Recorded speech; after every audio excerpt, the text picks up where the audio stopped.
Hello friends, so today I want to talk about the wildflowers. I started a wildflower garden a couple of years back, and it's been a it's been a hit or miss depending on the season, the year. Last year it rained a lot. A year prior it was very dry. Um, and what I've observed and noticed and experienced is when you have the dry season, the seed gets pretty dry, and if we don't keep it moist, they will eventually die in a summer heat. Depending on where when you show, if you scatter the seeds before the last frost, then it could get damaged by the frost also. The major point to consider is these seeds, like where you're going to be buying these seeds from, size of the bag, um, and what kind of mix you want to have it in these bags, perennials and annuals or biennials. The bag I have, I normally buy it from the American Meadows because I can buy it in bulk, and you should consider buying bulk seeds rather than those packet seeds if you are considering starting a wildflower garden, because the packet seeds, like 20-30 seeds in a packet, and those and they don't come in a mixer. Like, you need to have a mix of perennials and annuals so that you can get flowers the same year, and then you can get perennials kicking in next year. The first thing you would need is, I personally never overthink about the size of the garden, how much I need, the quantity I need, because I just buy and then see how that goes, and then I buy it again during the same growing season. The challenge here is to find a place where you could buy bulk seeds. If you just go online and search, depending on where you live, there's a couple of options, and sometimes they get sold out. So this year I was fortunate enough to get seeds from a company called American Meadows, and it's based in Vermont, the United States. They sell 1 by 4, 1 by 2, and the pounds. Let me show you the what the bag 1 by 4 LB bag looks like. Um, it's not a plastic; it's a linen.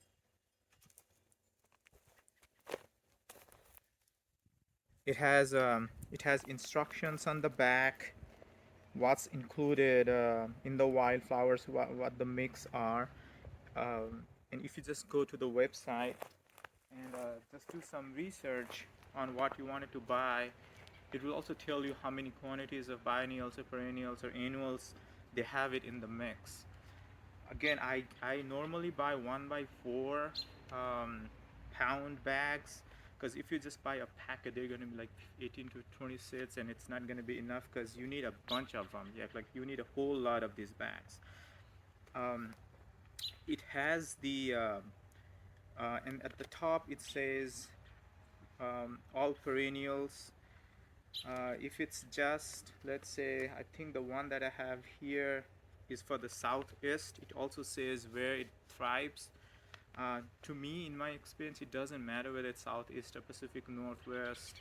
If it's wildflowers, because they don't grow over the spring and the fall, so during the summer the temperature gets to 80s and 90s and hundreds everywhere here in the United States. It doesn't matter where they are technically meant for. Um, Again, it says wildflower mixer all perennial right here in the bag itself, and this is American Meadows. So this is the first thing that you need. Either I buy it at least a month prior, depending on whether how fast they're gonna sell out. So I have a Mexican hat, and it's hard to it's hard to find this because they get sold out so quick. I At least a month prior, or like a couple of months prior. Um, Once you identify what seeds you want to buy, where to buy from, and again, size, it matters a lot, because the small packets won't be enough, because you need to fill the entire space. even though um, Even though you might feel like, there's like 20-30 seeds, it's not going to be enough, because they won't germinate at the same time, and half of the seeds won't even germinate, because normally they would not put the success rate here somewhere. Like if you just buy, well, I've had in past like few companies where they put the success rate, and most of the time it's like 80%, so you're gonna lose like 20%. So buying in a bulk is very important. They're not that cheap. I think this is like $15 each, but I think it makes sense because they're gonna last forever. That's the first thing. The second thing is the area that you wanted to cover. So if you have a grass, then you make sure that you remove it first. So if you have a grass, then you have to consider doing some work, making sure that you suppress it by any means, whether it's a wood chip, because I have wood chips all over, so I put wood chips. But it's up to you how you wanted to get rid of the grass or your lawn, whatever it is. Um, and Once you suppress the grass is still gonna be there. So you need enough, like whole bunch of these seeds to overtake any new grasses or any new opportunist or any new um, weeds, seeds that sprouts later during the early summer. And that's the second thing. That's the second part that you need to consider. The way I do it is I mulch a year prior with the thick wood chips, more than a foot thick. So I have wood chips all over my property, and this way, all I gotta do is just pull them out, pull them away, and then just sow the seeds. That way, I don't have to worry about putting the weed barrier and then dumping the soil on top of it to suppress the weeds. I just put wood chips that takes care of the grasses. I put the wood chip a year prior, starting the wildflower garden. That's the second thing. The third thing is once you have your area taken care of, your soil, your land taken care of, and then once you buy these bags or whatever bags you wanted to buy, the third thing to consider is how you're gonna sow the seeds.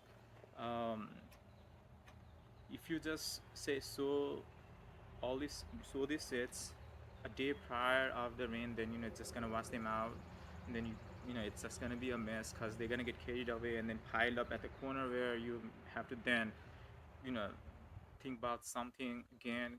Either you have to re-sow it, buy the new bags, re-sow it, or again you have to come up with some game plan on that. So what I normally do is I choose a day. Again, it's not always easy. I choose a day where I'm not expecting rain at least couple of days. And I also use something called the clay balls. So you can buy a clay. So what I do is I buy a clay and I make a small balls out of them overnight, and the next day I put seeds on them. And it's guaranteed that the seed's going to sprout if you use a clay with some compost. I'm going to show you that later, like how I did it last year. And then once once once I identify the process that I'm gonna be using sowing the seeds, I'll just find a day where it's not gonna it's bright and sunny outside. Once I sow it, I know it takes a while if you have a wider spaces. Once I sow it, the instruction says do not cover it, and even the American Meadow's instruction says do not cover it, just tap it with the boots. But what I do is I tap it with the boots, but then I also use leaf mulch or something like the pine needles to cover them up. Because what that does is it keeps the soil moist, and then it helps in sprouting. It helps in sprouting faster, so you'll get a faster sprout, quicker sprout. If you just leave it there by itself and just kind of like do this with your boots, um, the stumping might help, but what it does is if you do not get rain, and then if it's, let's say, if the temperature gets to 70s or 75s or 80s like all day for next 3 days, then those seeds might die because of the heat. So to keep them moist, I think, like, and it has worked for me. So again, it's a personal preference. If you just follow the instruction, it says do not do anything. um, do not cover it. Just use a sunny spot. Do not cover it. Disperse the seed, and just for winter, just keep you know if you wanted to sow it over the winter, then just keep it. I don't know what's going to happen when the frost comes. definitely doesn't work where I live. Um, and I use that uh, the uh, the mulch, which is leaf mulch. I don't use any thick wood chip. I just use leaf mulch, the fallen leaves of the pine needles from the spring, or the pine needles, and just use a thin layer, not like thick layer where this when it sprouts it just dies because it cannot get out of the mulch because it needs sunshine as well as the moisture. So that's that. All the wildflowers I have it, they're around the fruit trees. They're not just scattered randomly. They're around the fruit trees. So I have had something called guild. I create a guild where I have a bunch of fruit trees and then I have wildflowers in a circular form surrounding the fruit tree.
It's kind of cold and chilly outside. And this is the only jacket I could find. My kids, they call it the firefighter jacket.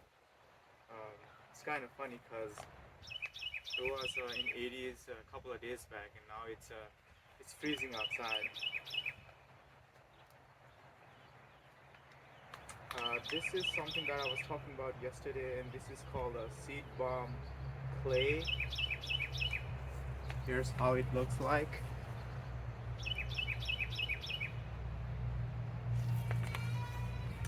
It's a clay. I've used it in past. It's made in Pennsylvania, USA. 100% natural, iron rich for healthy seedlings. There's a direction on the reverse. Um, I don't care a lot about the direction because I've used it in past. So I know how to use it, and it's a personal preference, like how you want to use it. It doesn't have to. You don't have to follow the instruction that's written on the back. I do have a hot water today because it's kind of like cold, and this is my daughter's uh, watering toy that she used in our garden. In addition to some of these American Meadows wildflowers, I ended up buying some more from from a company called Peaceful Valley Farm, um, and they also come in 1 by 4 LP, which is 113 grams. This is how the packaging look like. It's more of a plastic bag, and I bought it from Peaceful Valley Farm based in California. And these are the plastic bags. They come in the plastic bags, but these are bulk seeds. Put this whole thing here.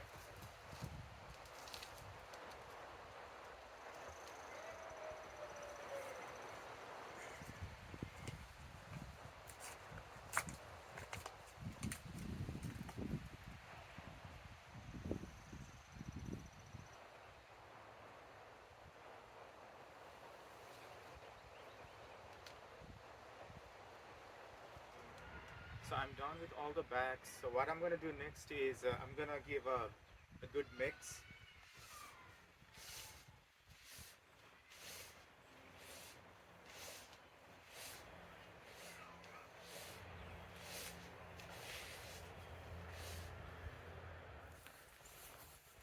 So this is how it looks like up close. Um, and as you can see, we need a lot. Um, so just having a couple of packets is not enough. So now what I'm gonna do is I'm gonna use this seed bomb clay. Um, it's not necessary to use it, and it's not required, but it's just a personal preference. But it just for the peace of mind, I have always used it, and it's guaranteed that the seed gonna sprout if you use the seed bomb, because it's a clay, and it helps to germinate faster and easier.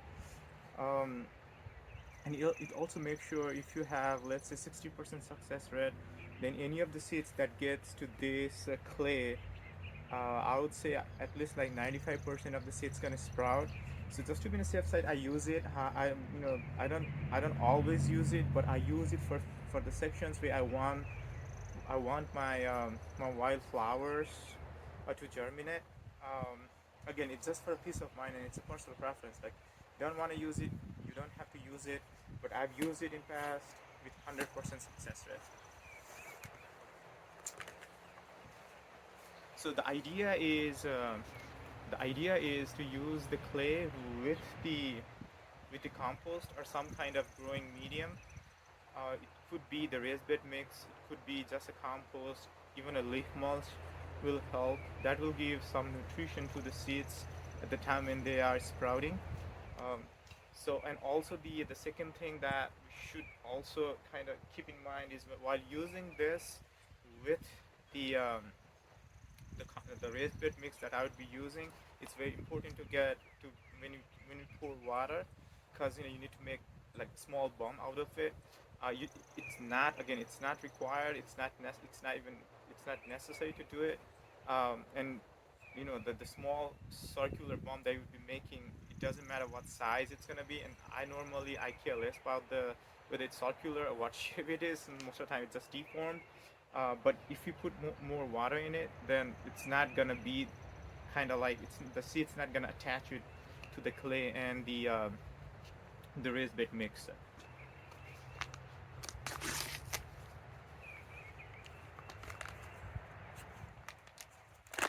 So I'm not gonna use all of them right now. I'm just gonna use maybe half of them.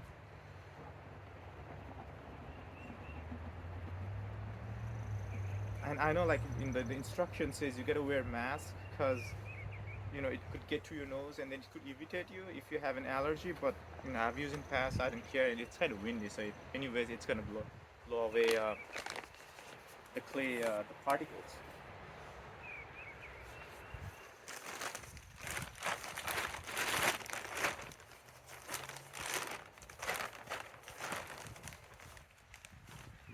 The red bed mix that I would be using, this is how it looks like. It has a pine, bark, uh, vermiculite, compost, organic minerals.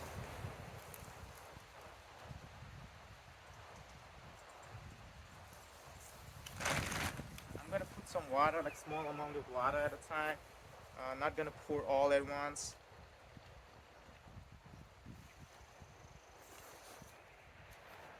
give it a nice mix.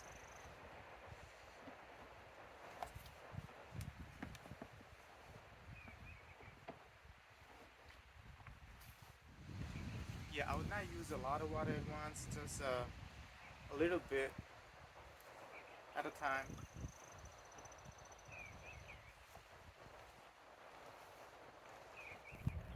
Here it how it looks like from close.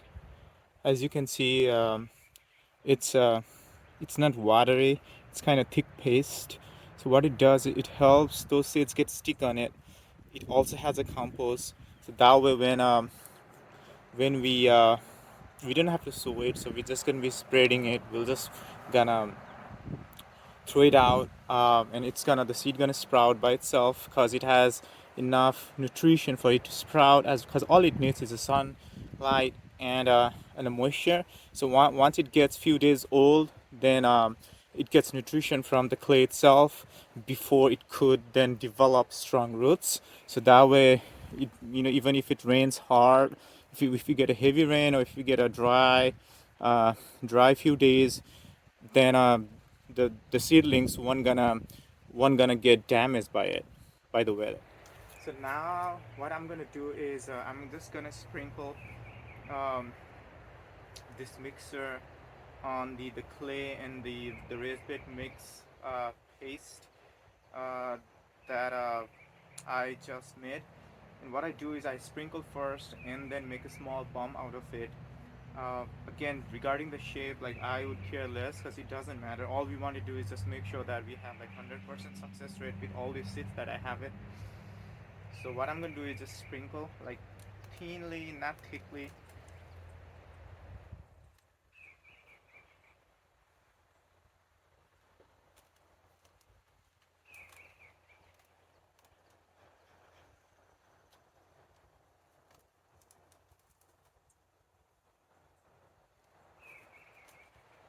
I'm gonna put this thing down and I'm gonna show you guys how it looks like up close. And after that, I'm gonna start making them a small bomb. Um, and I'll just toss it wherever I want it. I just wanted to cover a small section today just to show you guys because it's kind of windy. So some of these seeds gonna get maybe blown away, and I don't want to take that risk. So maybe I want to wait until a couple of more hours when the wind gets 6 or 7 miles per hour kind of gust. Um, but I'll just for the sake of showing you guys, I'm gonna start with a small portion, the one that I dug yesterday. Um, and then just show you like how once I make a bomb, I just toss them, and I also kind of like spread the other portion of the mix that I have it. Once that's done, there's I will then show you what what exactly needs to be done at the end, just to make sure that it doesn't get blown away by the wind, or if the rain comes, just make sure that we don't get any kind of it doesn't get washed out. So here is what it looks like up close.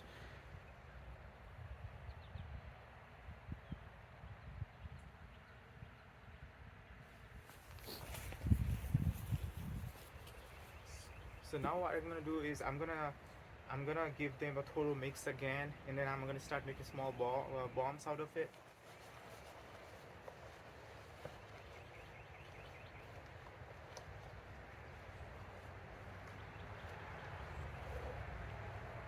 If you can see, I'm not sure whether you can see or not. So all I'm doing is I'm just mixing it like this. I hope you can see it.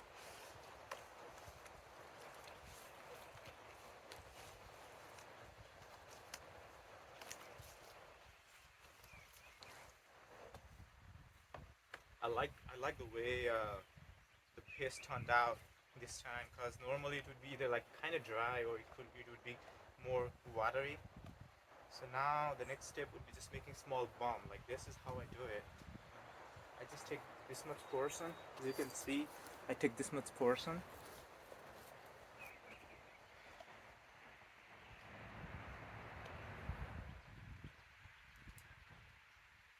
So normally what people would do, and I've seen that because I learned this from one of my friends who has a wildflower garden um, here in Atlantic Southwest, And what he does is he makes this small bomb like overnight. He keeps them somewhere dry in the garage, um, dry but kind of damp and moist, not kind of where like it gets super dry.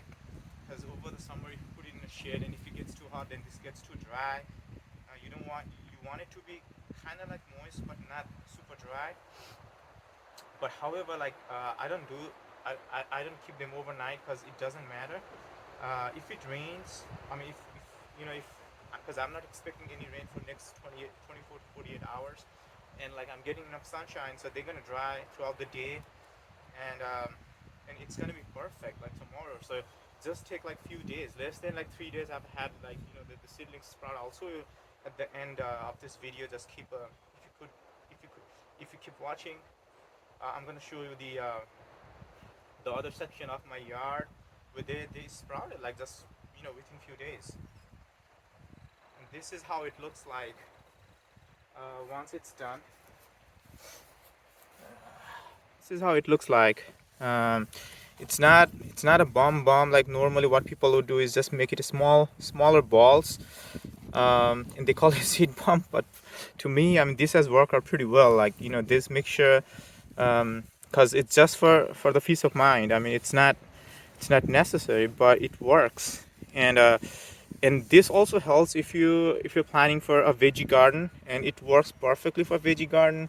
Something like if you wanted to grow like big sunflowers, then this is guaranteed to make sure that the seed sprouts and germinates um, into seedlings, and it's very less likely that they're gonna get damaged by wind or rain or snow or even frost because of the moisture and the protection they get from the clay itself. We had a heavy rain last night, and though the temperature is in 40s, it feels like it's in 40s, and it did wash some of the wood chips. So what I'm gonna do is I'm gonna clear the space again, just give it a little touch. I'm not gonna stress too much about the wood chip being vast. And the seedlings they won't grow in wood chips. So anyways, this needs to be cleared first.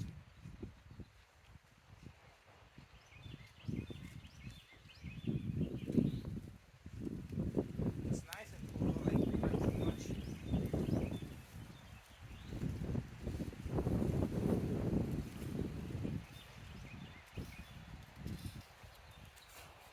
So here's how it looks like, and if you can see, it's already kind of like set. I'll take it small. I'll just toss it.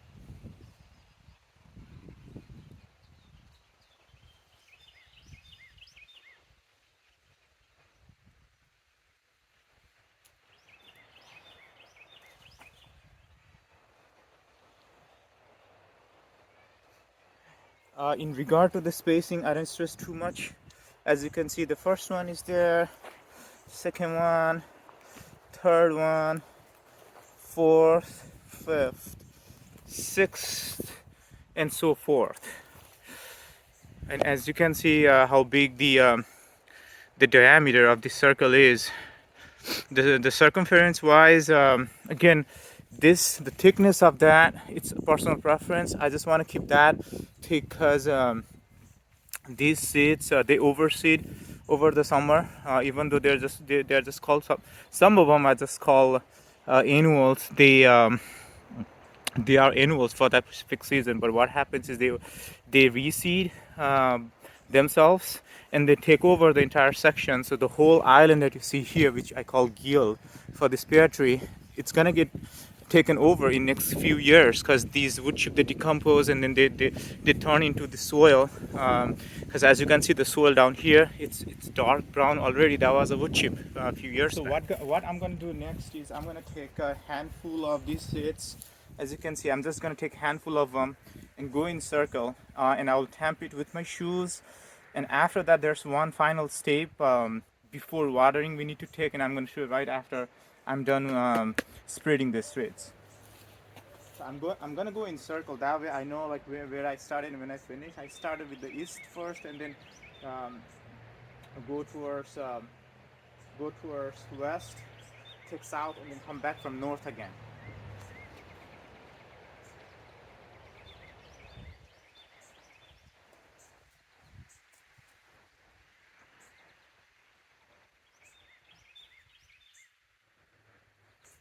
Don't wanna rush while sowing this. Not sowing while spreading this, because what happens is then you're gonna have a section where there's gonna be very thin seeds, and it looks weird when they all grow back.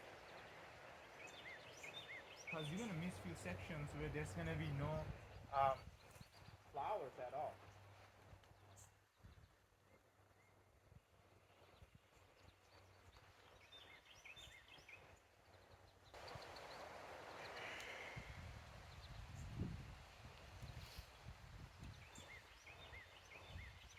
Okay, I know I started from here, so I'm gonna go a couple of more rounds. As I said, as I said before, we need a lot, like handful of them. Like that's a small section.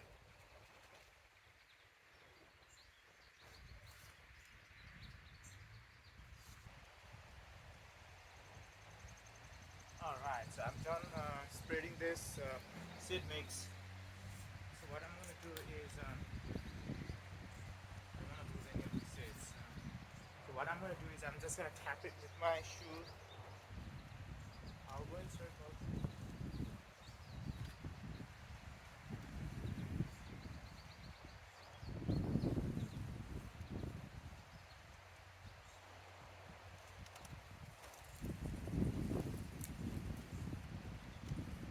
I'm gonna do it again. I'll do 3 times. The one I missed the first time. I make sure that I cover that the second time.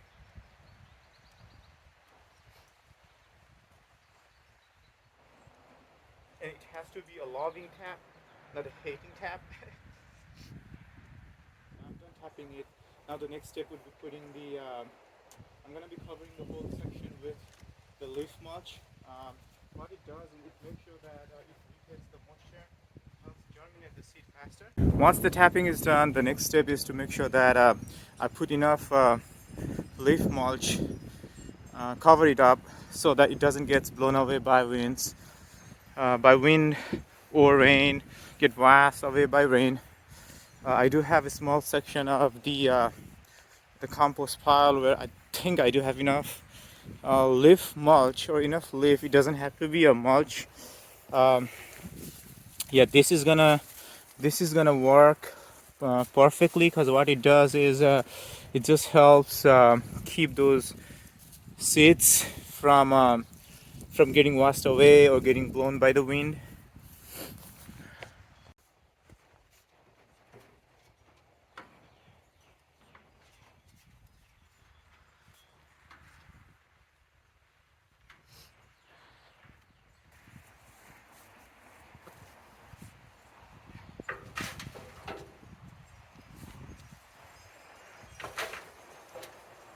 We don't want these sticks to go into the wildflower bed. So what I'm gonna do is I think these are mulberries or elderberry sticks, so they're gonna reroot. I'm just gonna toss them back. So this is perfect for the the bed.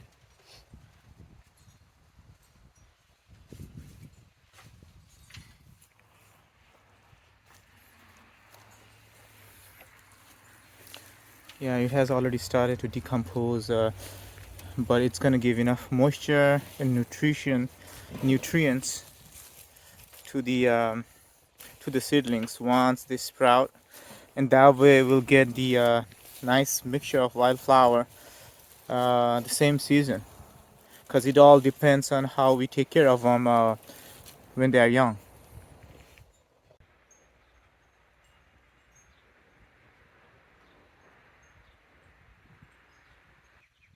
So now we have everything we need, and this is the final state. This is where the leaf mulch is gonna go. It has started to decompose already, so it's gonna be a good mix to um, to the wildflower seeds to add. Alright, I'm gonna take. So we just have to lightly spray it. Just make sure that we don't overspray it, because those seedlings are too small. We have to be careful about not overspreading it, because those seeds they're too delicate in the beginning.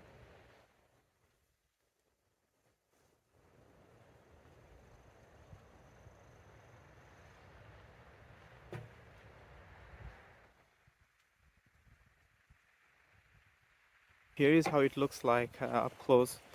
As you can see, I did not put the thick layer of the leaf mulch, just a thin layer.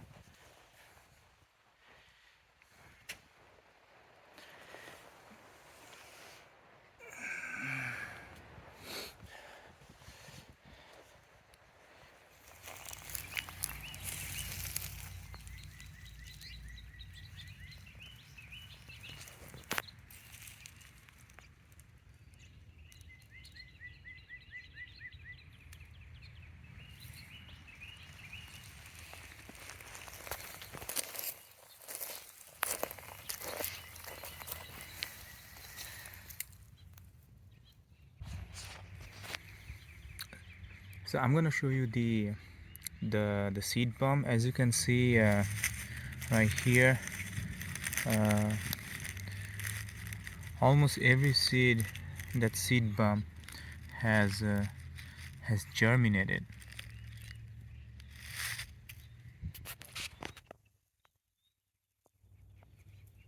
So this is how the wildflower guild, fruit tree guild, or the wildflower bed looks like after almost more than 3 weeks now.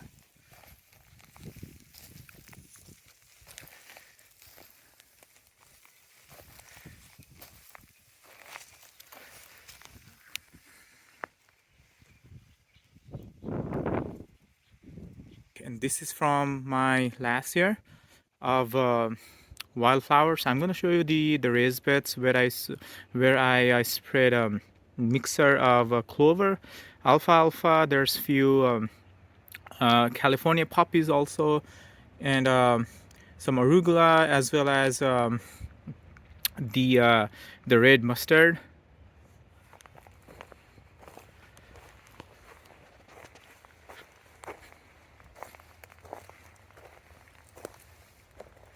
As you can see, it's really thick, and I think it has a more than 90% of germination rate.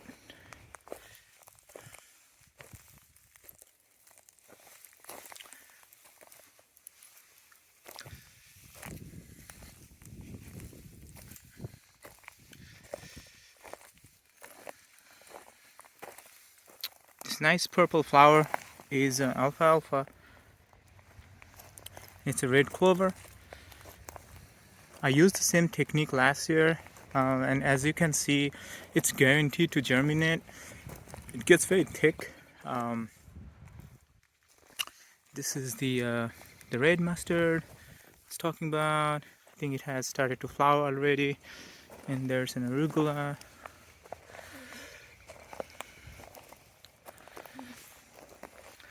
I'm gonna be using this raised bed for this year's veggie, and the alfalfa and clover, they're gonna serve as a natural fertilizer. So I'm gonna do chop and drop. So all these raised beds gonna be used this year for veggie, for summer veggies. This is yarrow from last year. As you can see, it's very thick, beautiful, lush, and I use the same technique. Use a yarrow mix, so it has two different colors, white and pink, purplish, and this is edible yarrow. And I use as a guild. As you can see, there's a peach tree, and right underneath the peach tree, there's a thick meadow of edible yarrow. This is the medicinal herb section of my yard. I use a similar process of using a clay bomb, and I use a mixer of the edible herbs.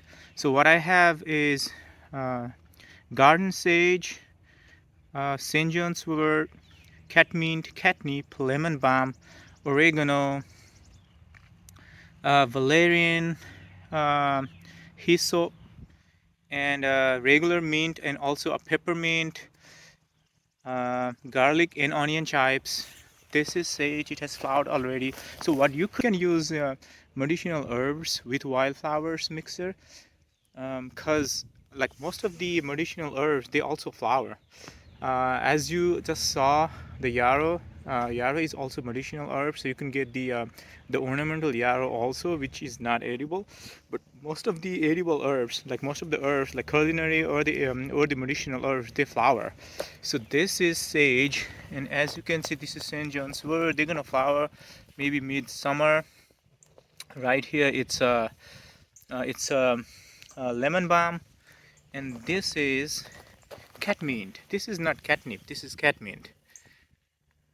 The difference is the leaves, they are smaller than the catnip, and I think one of the chives, the garlic or the onion chives, I think it's an onion chive, has also flowers. So most of the medicinal herbs, they serve two purpose. They look good, they attract a lot of pollinators, and they flower, and they serve the purpose, the dual purpose. Alright guys, thanks a lot for watching. That was it for today's video. From start to finish, I hope you guys liked it. I plan to bring more videos like this in future, so that it helps fellow gardeners to get started with gardening. Thanks a lot, and I hope you guys have a good one. Bye.